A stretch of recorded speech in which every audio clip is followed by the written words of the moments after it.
Welcome to this session of Tech Talent Talk. We are your hosts, Oliver and Birgit, and we have this series of events to bridge the gap between recruitment and engineering. Oliver, would you like to introduce yourself?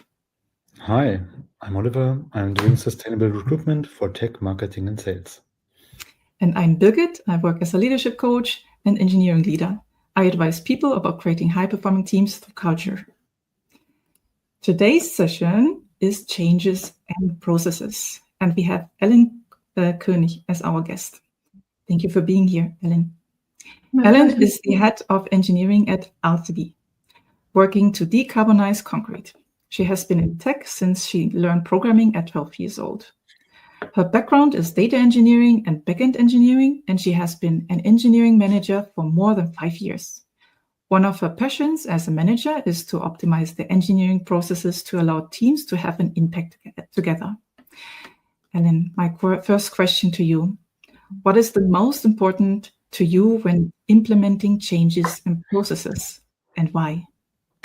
Yeah, that's a good question, actually. The most important thing for me is to motivate the change. So really help the people that would be carrying out the change understand why this change would benefit them and why their contribution matters in this change. And so it's really because otherwise there's a lot of friction and people aren't really convinced and motivated. So it's really more about helping them understand why this is important rather than driving the details of how it needs to be implemented. Absolutely, absolutely. Let's have an example. Just recently, it happened to me that a new person came into a group of people. This is the team, and the new person basically just noticed, oh my goodness, there's something missing. So the person had some knowledge, seemingly, that he thought the team didn't have. And so on the second day, he came in and said, look, team, I have an idea for you. Why don't you do this? And the thing is, the team decided for one meeting not to share the knowledge that this person wanted to hear. And they said, oh my goodness, I think we need to have this information for everyone so that this person, for example, knows that we have much better processes and much more evolved processes than the person wants from us. And so the person came in trying to change processes, even though the team members already had the processes in place. Even better and even more involved. So for sure, they saw relevance before, right? But they didn't see really the need of taking the advice from the person because they already had it. Yeah, that's an easy trap for people to fall into when they're new and don't have the full picture yet. It's dangerous. Absolutely, absolutely. Ellen, I'm wondering, change is something that most human beings perceive as challenging. For some, it's even painful because it's change. So some areas in the brain get activated that you can really associate with physical pain. I'm wondering, how do you sell change? Personal interest, really. So find a way to, and I can give an example. Recently, I had somebody in my team who, I've been doing a lot of annual reviews recently, and there's a person in my team who I wanted to implement some major behavioral changes. And the only way I could see them do that was by showing it for them as an opportunity to learn and grow in their career rather than being forced because they're really insufficient. And so unfortunately the person was very open to perceive it that way, and now of course it still needs to be seen how much it adopted, but it's really the giving people the opportunity, aligning it with something that the person actually wants, or the people that have to drive out the change actually benefit from, is, in my opinion and my experience, the only way to really motivate change, unless it's I mean, there is, of course, the alternative, the stick variation, where you just force people to do something and otherwise they will suffer, but that's not a sustainable way to drive change. That's a sustainable way to drive resentment. That sounds painful. So Yeah. change and pain united. Especially when you say there was a major behavioral change that you wanted to implement with the person. How did the person perceive the news to need to change?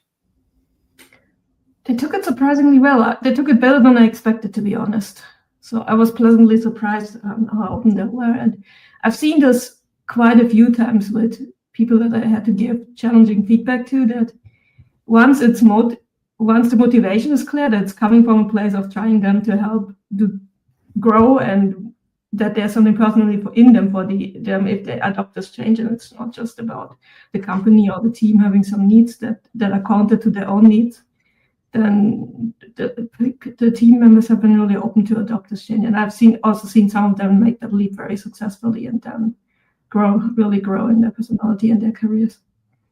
Mm-hmm. And when you say there should be like a need or like a relevance for the person, how like for a person in order to change, how do you think, like, I don't want to go too much into detail because like totally personal in this case, how would you convey the relevance for someone to personally change their behavior?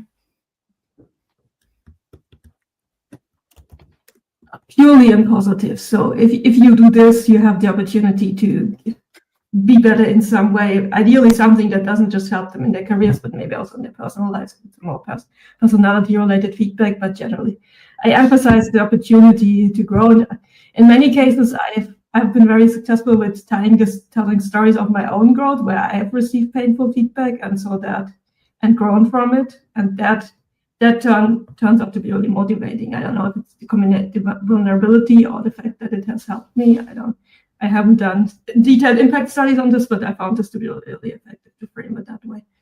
I think it's a really great method. Like it's a good method to tell stories, to create relevance. I use it recently a lot as well, where a team has difficulties to see relevance in creating good code, maintainable code, right?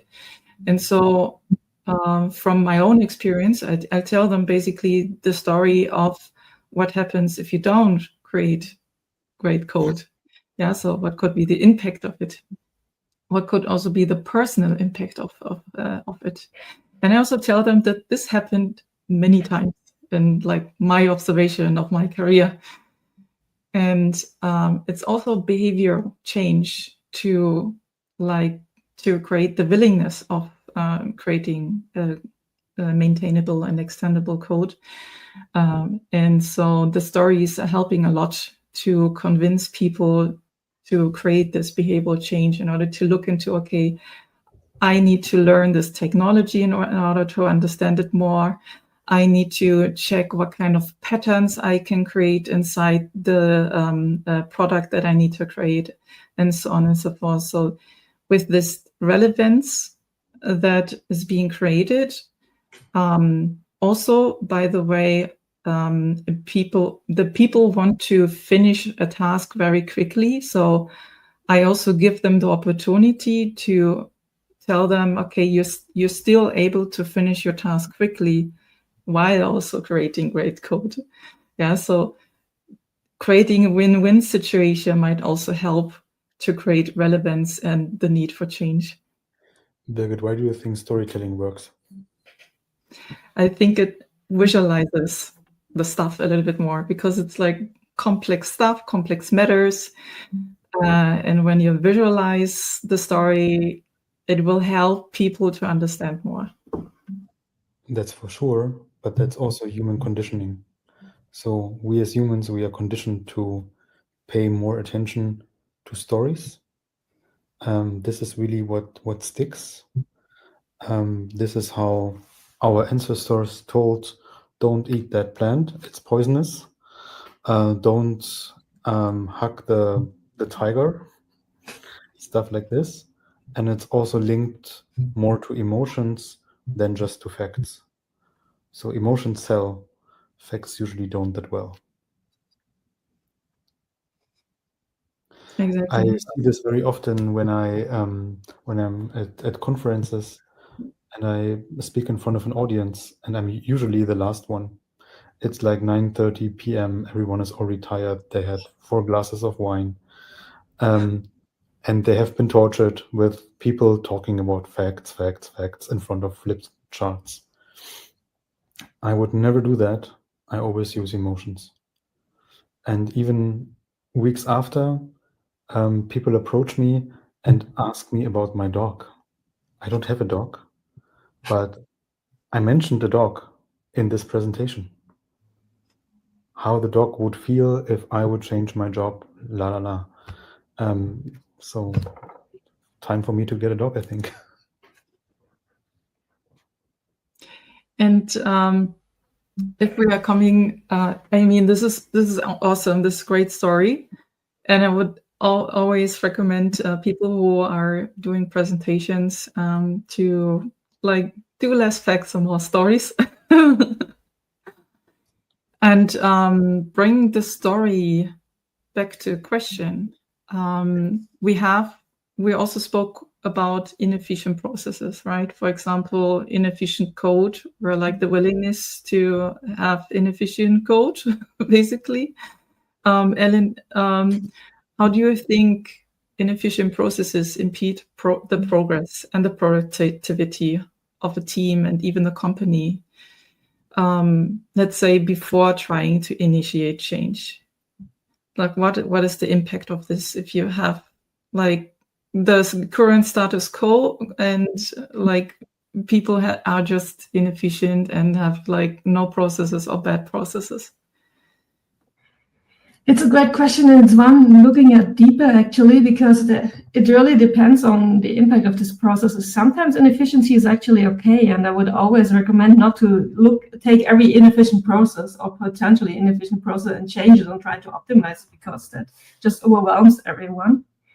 But to me, it's really about finding the process that has the biggest impact when it's inefficient. So some processes can be inefficient and they still have great impact, and it doesn't matter if you make them a bit more efficient, because, for instance, in theory, they generate so much sales that they can, optimizing them just wouldn't have the big impact. And sometimes processes are inefficient, but they're really unimportant because they optimize some kind of policy that happens once a year, and then it then can be inefficient. So it's really about the processes that happen a lot and cause a lot of frustration, and most importantly, have a lot of business impact, where there's either money wasted or capacity or potential wasted. And those are the processes I would look at first, where there's a big impact of the processes. So for instance, I was working once at a company many years ago that had incredibly inefficient processes. I was amazed how inefficient they were, but they could afford to be super inefficient because they had a product in a niche that nobody could take away from them. And the software was ancient and everything, but it was such a well-optimized product for that specific business case that they were basically printing money, and they could afford to have the engineering very unoptimized and do a lot of exotic experiments that I was initially drawn to, but eventually ran away from. But it worked. They didn't need to be terribly efficient at the time, and it wouldn't have helped them. I'm always super amazed when I hear stories like this, that companies simply can afford to not change. It's unbelievable from an outsider perspective, but I heard this so often with German Mittelstand companies, and I'm wondering like how long it will be like that. You get Not long enough. Immune against change, like impregnated against change. It's really like a matter of mindset. After a while, it becomes really impregnated in the DNA of the entire company. I think that's really dangerous. It is, yeah. From that summer, it's quite dangerous. I don't know how they're doing these days. I haven't kept up with them, but yeah, that is probably the biggest danger. Is like when things change, how do you adapt to them? And things are changing, right? Things are always changing, and right now they're particularly changing in the tech industry, or have been for the last couple of years. It's particularly dramatic. The thing is, efficiency can also hinder change, so it's always a trade-off between like efficiency is not always can also get in the way. Something is too optimized, and sometimes it becomes inflexible as well. So there's a lot of things to consider to figure out which processes to really optimize and which ones to maybe leave a little slack in. Mm-hmm. So basically, this is an example when companies and teams and people don't change, even though like the environment changes. For example, the market changes and the product needs are changing, but the product and the processes of the company is not changing. For example, what would you say about that? I mean, if there's a market need to change processes, then the company needs to adjust. Obviously, sometimes there's an obvious business reason to change, and sometimes there's more soft reasons like employees dissatisfaction or high churn or something like that. But yeah, if the market requirements for the product change, if the demand changes, then the company has to adjust. There's not much arguing about that. Yeah, exactly.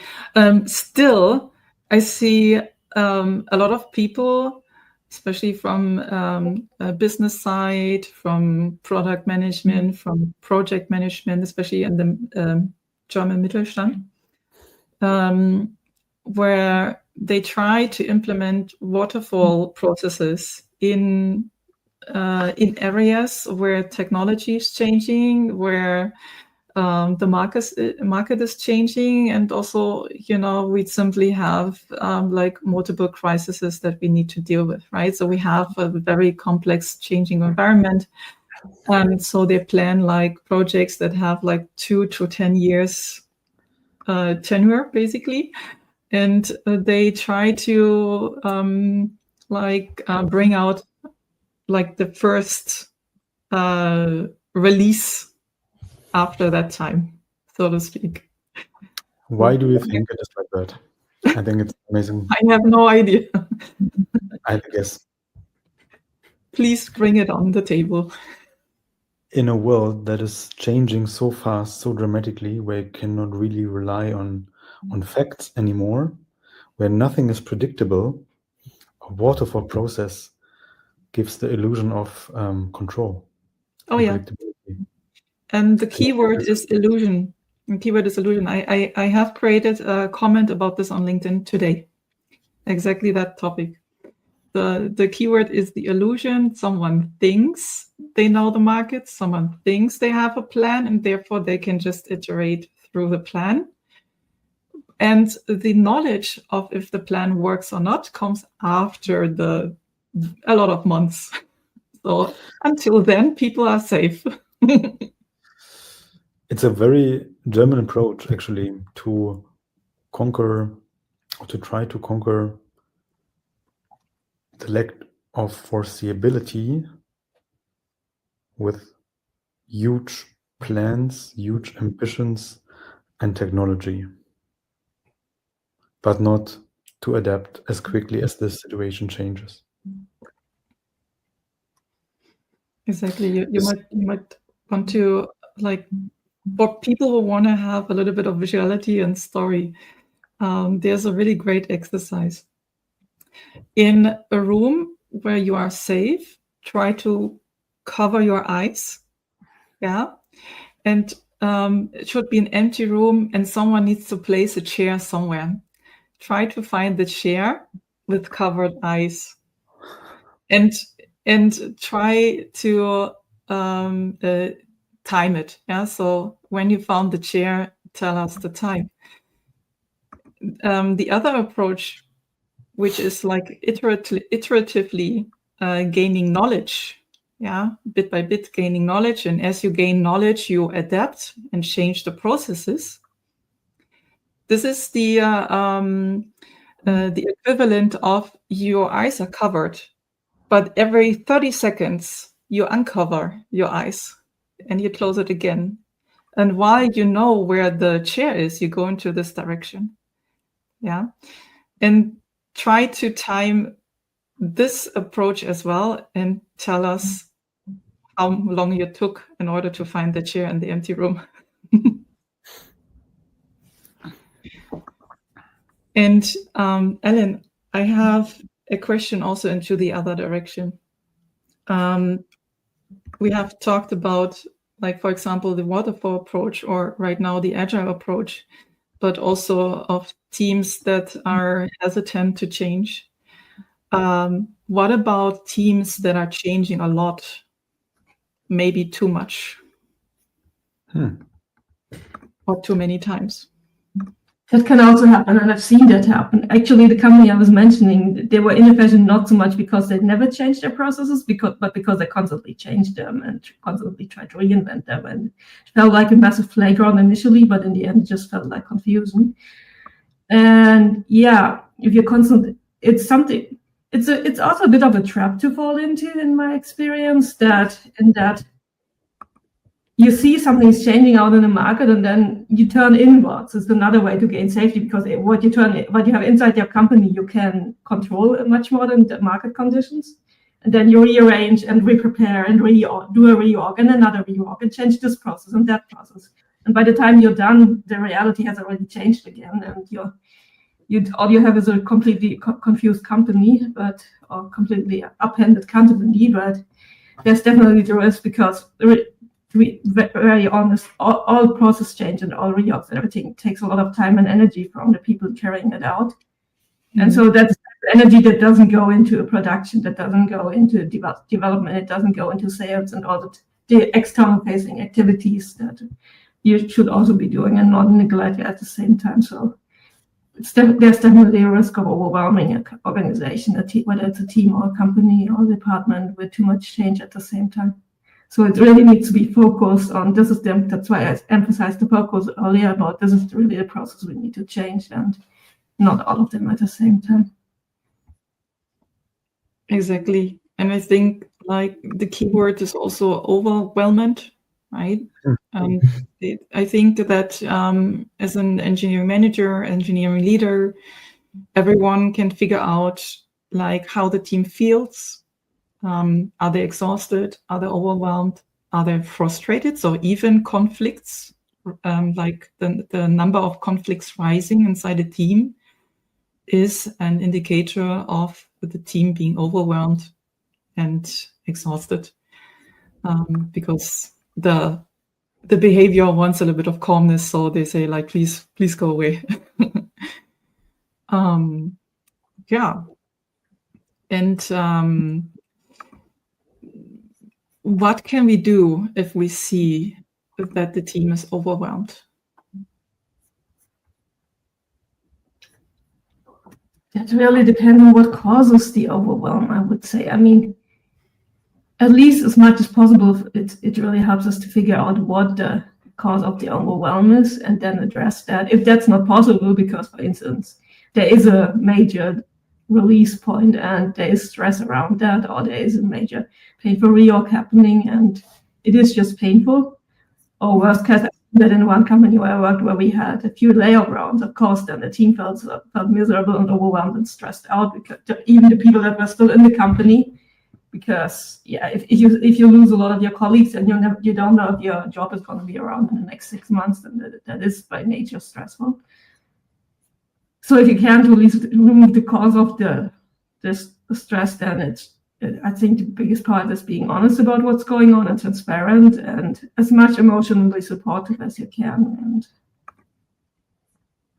the emotional support, transparency, honesty, and emotional support help in all cases when the team is overwhelmed, but in particular when you can't do anything about the cause. If you can address the cause, that of course is even better, and hopefully you can make the stress less bad. Exactly. And what I also noticed, what helps is to sometimes leave the status quo as is, because the teams are overwhelmed, right? And when teams are overwhelmed, they are less likely to change because they will be resistant. And so I think what is good is to calm down the environment so that the team can recover from the overwhelmment, and then focus on the most relevant change, basically. So figure out with the team together what is the biggest pain that they see needs to change, and then try to come up with some solutions on how to change it. Right? Because you said there have been some layoffs and some people are leaving the company, but they also hopefully join a new company. And you are also sometimes joining new company, right? And then here, therefore, tell us, Ellen, when you join a new company, what is the first process-related change that you would focus on? Yeah, I don't think that really depends on the situation of the team I'm joining, but what I'm looking for, I can share what I'm looking for. So one thing is when I'm joining a new company, I look for something that's relatively easy to change, because I don't yet have the trust and the influence to make dramatic changes. And that's in my experience also what I've seen for other people who fall into traps is making too big changes in the beginning is a sure way for the company to kind of reject you and write you off and just wait for you to leave again.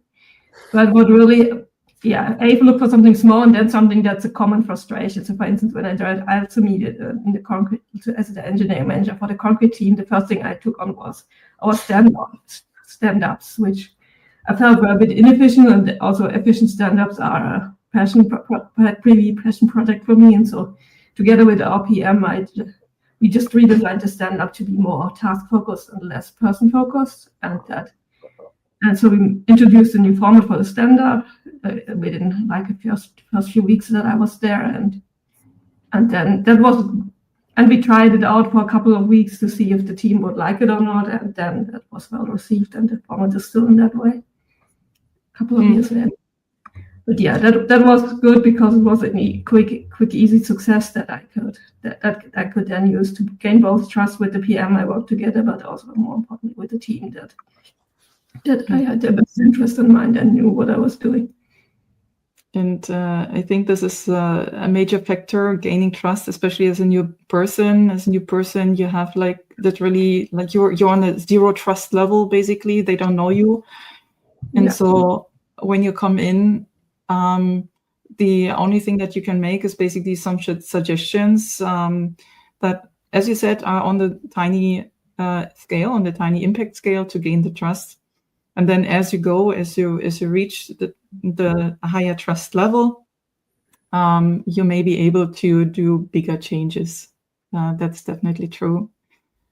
Oliver, how do you see this on the talent sourcing level? Like, how would you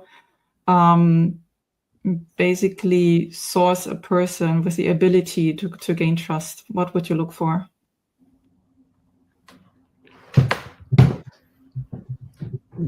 So that's not something that's written on a LinkedIn profile. And even if someone would claim that to be a skill, it can be identified only in interviews.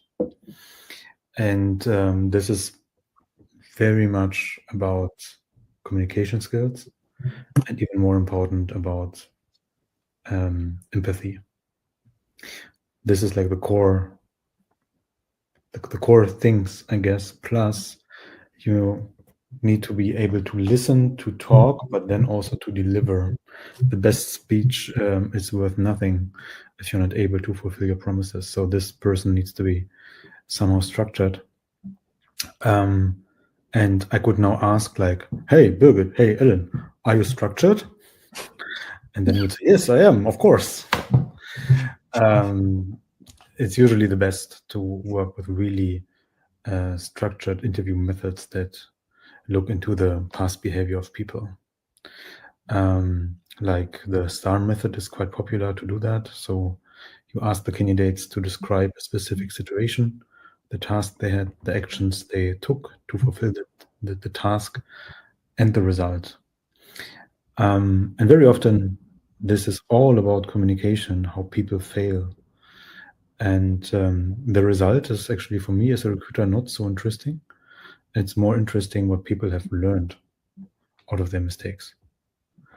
And if they blame others, my boss was never right. He never gave me the information. Okay, but what did you do to get what you were missing? So you can read lots of things between the lines. That's true. That's true. So when we have basically people who are capable of driving change, let's say they have processes like daily stand-ups. Yeah. How would we, when we have like inefficient daily stand-ups, like this is the first step, like just implement daily stand-up. And then we see, oh, this daily stand-up is not what I imagined a daily stand-up should be. How would we try to improve that? Ellen? Yeah, that was exactly the situation I just mentioned, actually. And so what I did together with the PM was prepare a short proposal, really. I like proposals for changes because they include all the information that needed, and then we discussed the motivation. So what's the problem we want to address?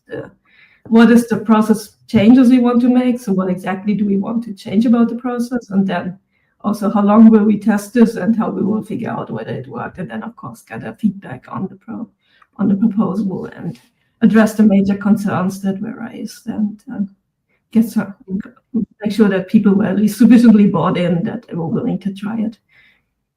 Exactly. And so when we speak about this rather small change, we can also possibly speak about the big changes. Have you ever had a situation where you had like a really big impact change and like a lot of people were super happy about that? Yeah, like a year after I joined the company, I proposed a reorg of the entire team, restructuring, and which of course included a bunch of processes, but even the entire structure and even some of the architecture we had to adjust. And that was a longer process, but it worked really well. So because what I noticed is that the teams were getting, we had hired a few people and some people from other teams had joined our team, and the stand-ups were getting too big, all the meetings were getting clumsy. As you mentioned, conflicts were rising, and so we decided to, I realized after reading some book interestingly that mentioned that there's a magic number for team size after which groups and teams grow. Do you want to mention the book? It's called The Social Brain, actually.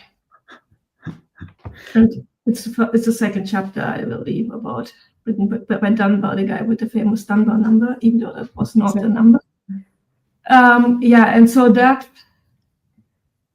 and then I decided, I wanted to split the team into two, and then we had to design a bunch of stuff around it and get buy-in into the process. And I did a lot of preparation. Maybe I even over-prepared together with our tech lead or architect, as we called him, and our PM, to make sure that we split the team the right way and that we introduce it in a way that the team feels empowered rather than something is put on top of them. And so we spent a lot of time pre-designing. Then we had an in-person team week because we are fully remote team, and we gathered in person and discussed how we carry this out and what we need to adjust in our processes and who will join which of the two sub-teams.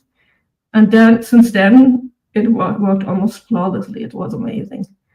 That's nice. How smoothly the whole thing was actually in carrying out. That's nice. How many people were you in total? In total we are 10 people, and we split into a team of 6 and 1 of 4 people. Yeah. Mm-hmm.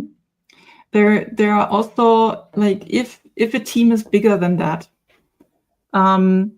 of course, so the Dunbar number is also mentioned in other Dunbar books. He has written many books, and he likes to mention it, and it's actually pretty nice because he's giving the information of the evolution of humanity and how big, like basically human groups were when they were still sitting in caves and so on and so forth.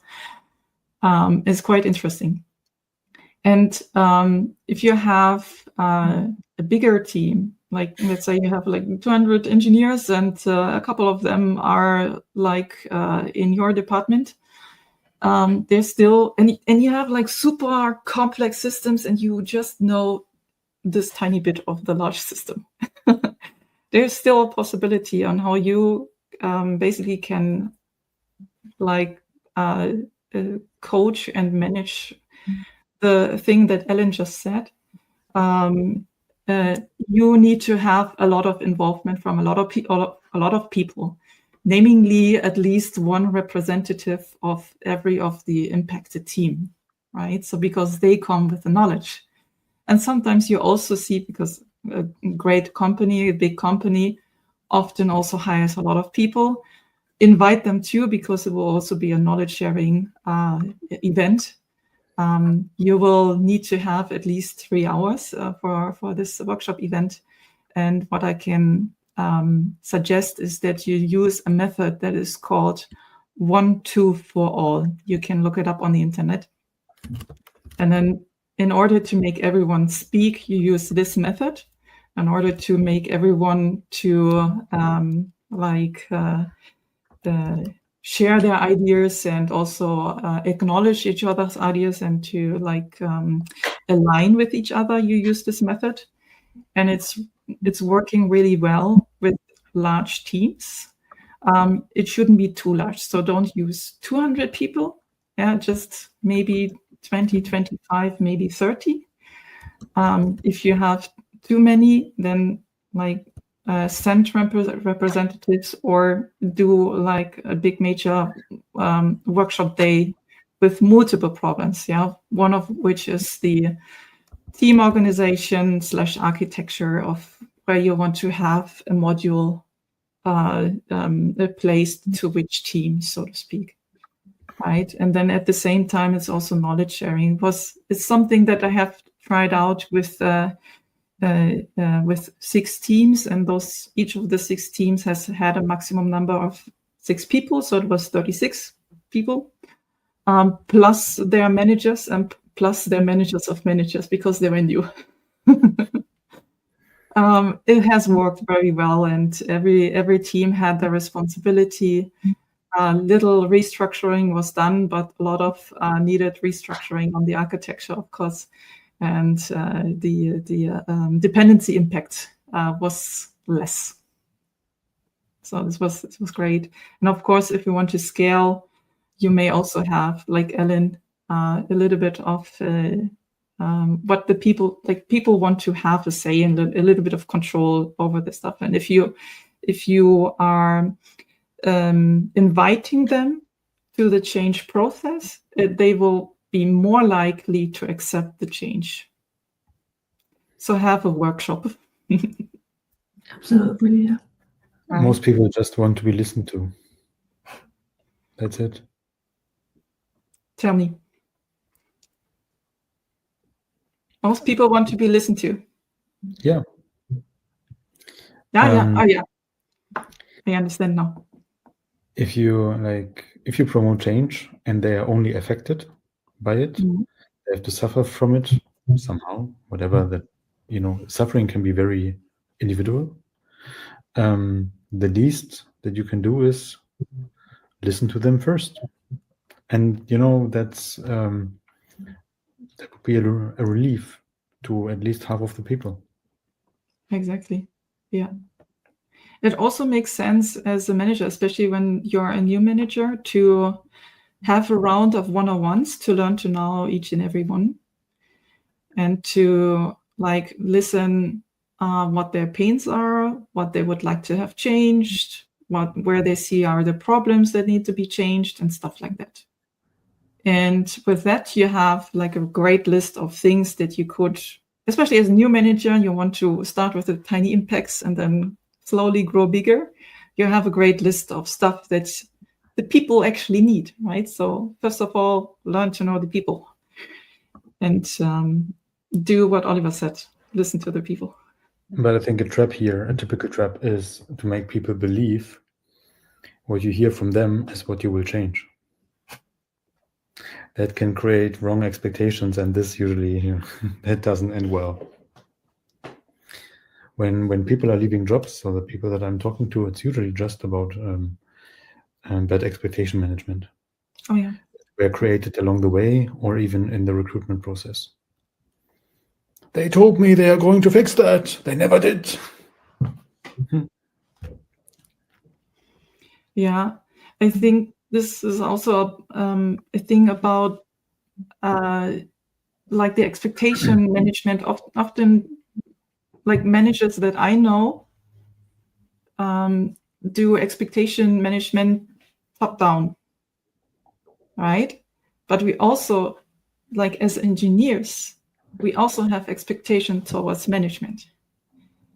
And so often this transparency is not seen. So we as managers also need to be transparent with the status of the stuff that we have on our plate.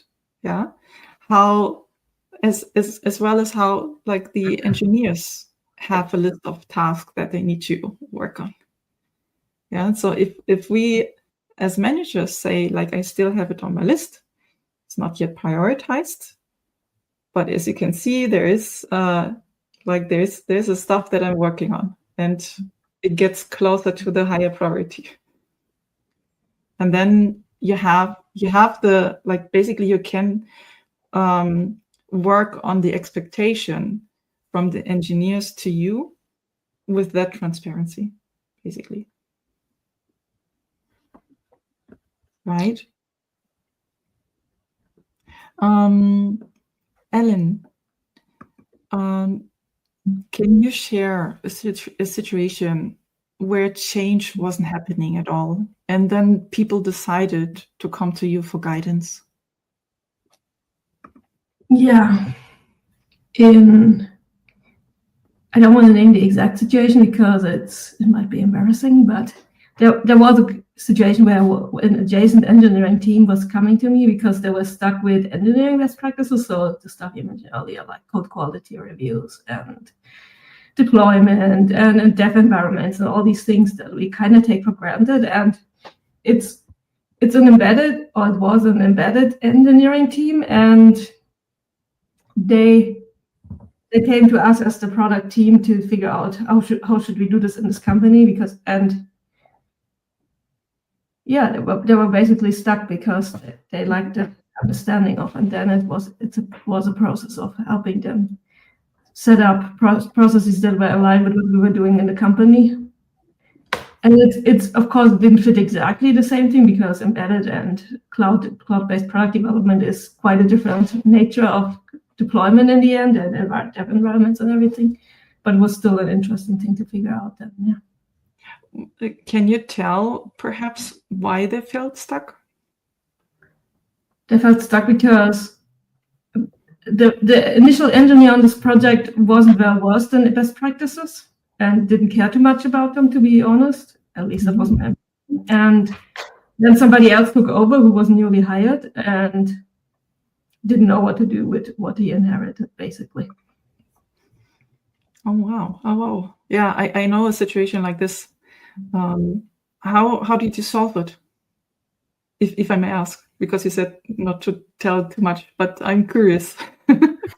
Yeah, I mean, we solved it basically by through consulting, delegating some of the people in my team, who also had experience with that kind of problem, and help them set up better processes and work together, obviously, with a new person that inherited the situation to figure out what they could do about it.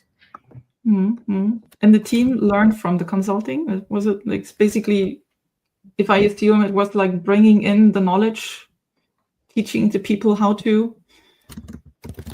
I mean, it worked partially because there was also a manager change, and the new manager was more open to actually drive this forward. So there were some expectations set around that also, that this should be sorted out, and it was sorted out. Mm-hmm. And how did the team feel after the change? I don't know. It wasn't my team. I didn't follow up too closely. Mm-hmm. If I can take maybe this example to me, because I have the exact same situation. Knowledge is brought in, And with tiny changes starting, that takes like little time, but actually for the team, feelingly, like emotionally, has a big impact, because they feel like, so what the team wants to do is to do a task fast, no matter the cost, so even costing the best practices. So what I try to give them as knowledge is to do a task fast, but with best practices that help them to still to do the task fast later as well. So there's knowledge shared on tooling that they can use. And you won't believe it, sometimes it's just like what you would say is the bare minimum that you would expect from a developer. For example, knowing TypeScript, knowing Jest, or knowing storybooks in order to test the components on the front end. Yeah. Or later on, going on the daily and weekly processes. What is a daily Scrum in this case, not a daily stand-up? What is the daily Scrum? What could be the equivalent, because it shouldn't be a daily stand-up in this case. What would be the refinement, and what would be like the weekly presentation and stuff like that.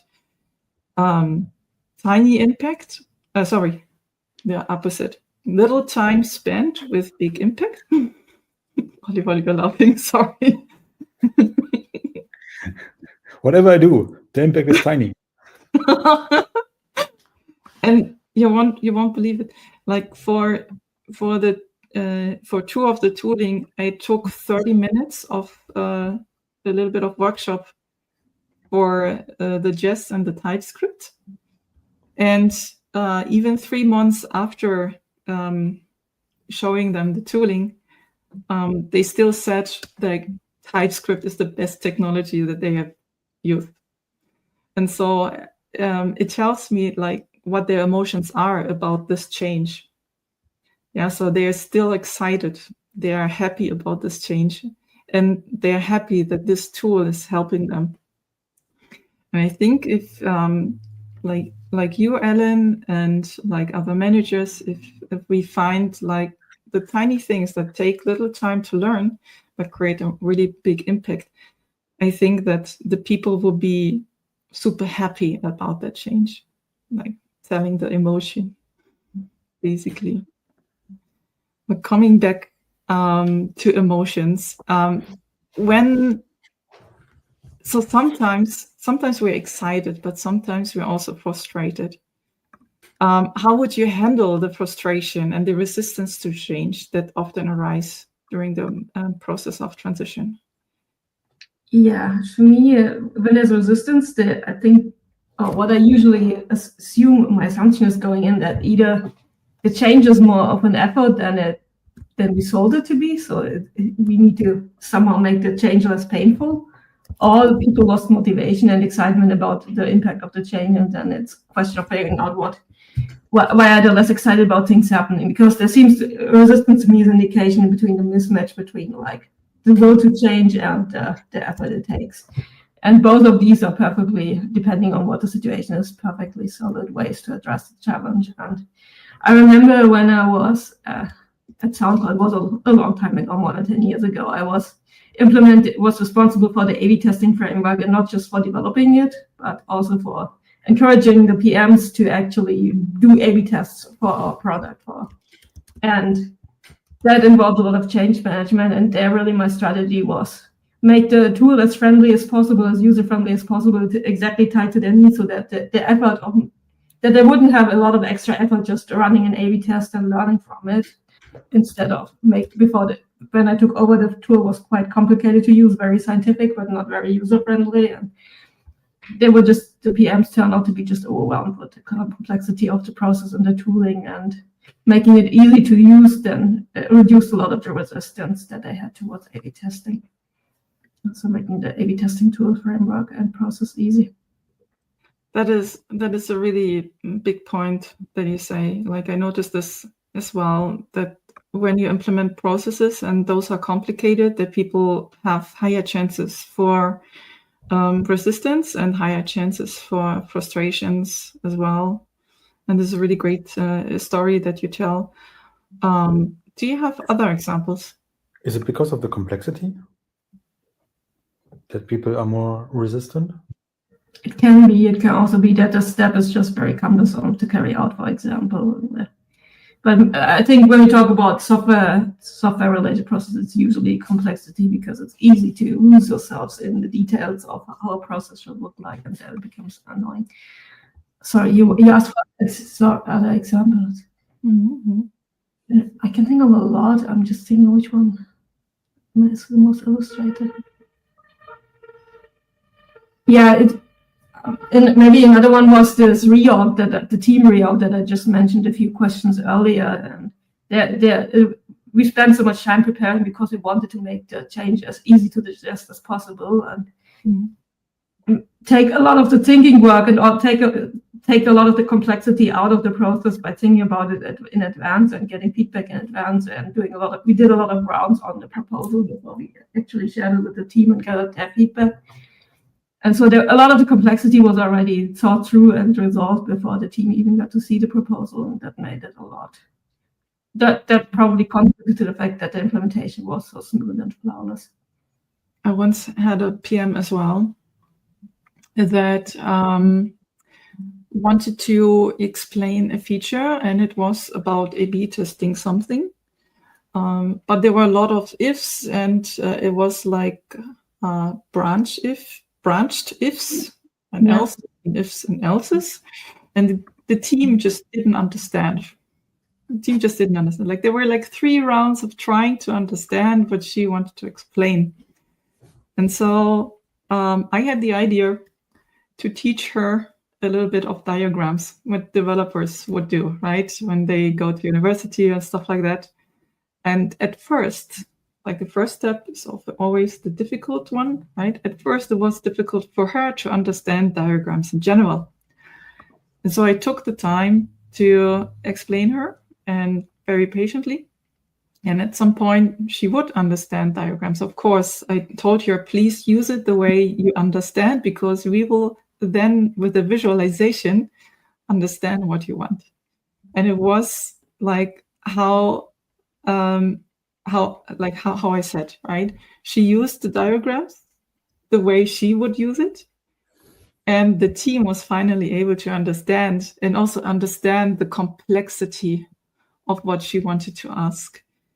And this was very important, because finally, like after 3 weeks of requesting, she was able to communicate what she wanted to request, and the team was able to understand also the implication of difficulties, and with the visualization, like make it better, and also like improve this feature, so in order to make it work. So learning the diagram for a PM was the key and the bridge, basically, to communicate between a PM and the developers.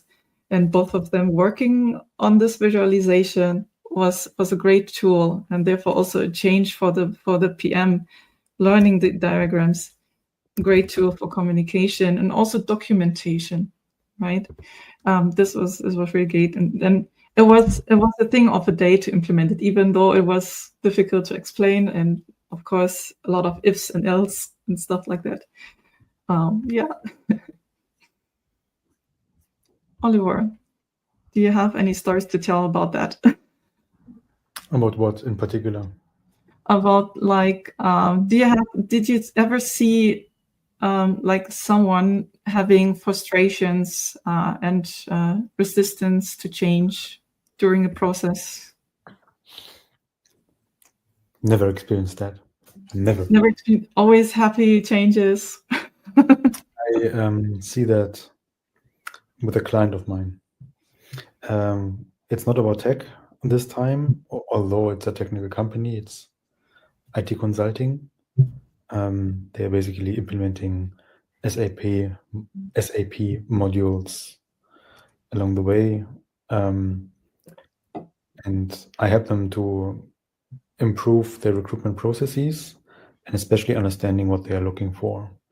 And at the moment, I'm working with the board member for sales who has really a hard time to define what he's looking for, how he identifies a good candidate, what makes a bad candidate, and to provide facts instead of just gut feeling. The facts that would help recruiters to identify what's actually been looking for. And in the background, we're talking about that a lot, how to help this person actually.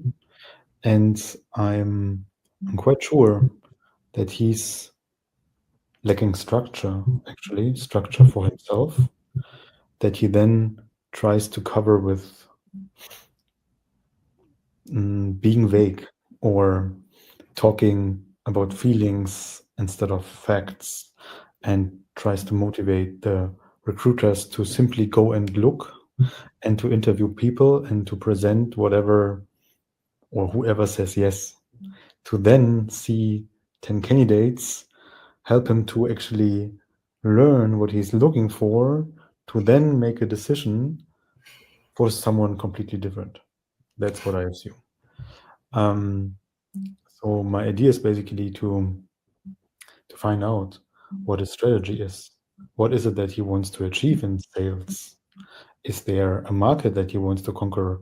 Is there a product that he wants to push? Or, Lord, certain numbers that he wants to hit? I don't know. But if he would be able to give us these goals, we could help him break them down into a strategy with the people that he already has and the people he might be lacking. But of course, if we would do that, that would be a major change. This is for sure.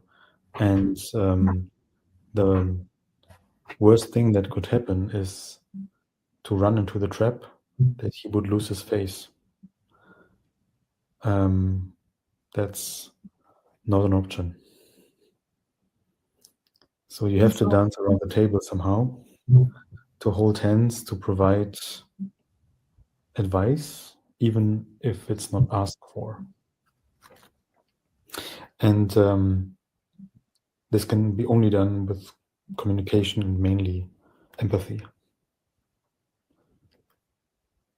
Absolutely. I think it's really important to say these things, especially when you say, okay, what can we do? Like, what does the person need, right? So the person need to have people in order to implement these things. And then often when you have, like, interesting thing is when you want to offer people, like more people to hire, I also have learned this might be a good question to ask in certain situations and a bad question in other situations. Like, for example, when the team is full, they have their mind full, they have crunch time, and managers see, for example, that, or like they think that the team won't make the project on due time. And so they ask the team, do you need more people? That would be a change, right?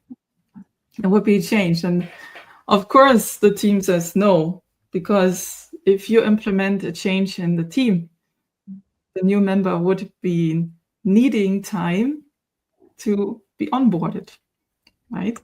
And this would take time away. And that's why the question to you, Ellen, when you think that the team still requires some change, how would you implement the change within the team without causing extra stress or the need to hire more people? In this particular situation, you mean, where the team is already overloaded? Okay. Yeah, I would definitely not add more people, because that's like one of the oldest laws of software engineering or software project management, is adding more people to a late project makes it later. Good old Frederick Brooks. So yeah, I mean that really goes more to project management to some degree. And there we have or chestnut, the triangle between, can we reduce the scope, can we reduce the quality, can we reduce the timeline, and yeah, the other leg, of course, adding people is the option we have already rolled out, because it would just make things later. And then it's about figuring out, then it's mostly about actually not so much talking with the team and implementing change in the team, but it's really more about the stakeholder expectation. What do they expect from the team? And that's more the change that needs to be implemented here, is like, what are the expectations on the team? Because obviously we can make the team bigger and we can make them work 48 hours a day or even 24 hours a day. So how do we talk to the customers? How do we talk to sales or whoever expects these changes to? And then what can we do that actually makes sense? And that's where we also come back to all the agile methods, in the sense of, can we deliver something that still makes sense without killing the team? The matter of if you should add people to a team is really a big question. That's also one that I've discussed with one of my clients recently. It's might be the same. Whose strategy it is to add a lot of junior people, working students and junior people, to tackle a problem that needs to be tackled through performance. But what he's basically doing is adding junior heads that need training. And every hire, no matter if this is a junior or a senior person, needs resources from an organization, like time, hands, money, whatever, in order to onboard this person, to bring them up to speed and to a productive level.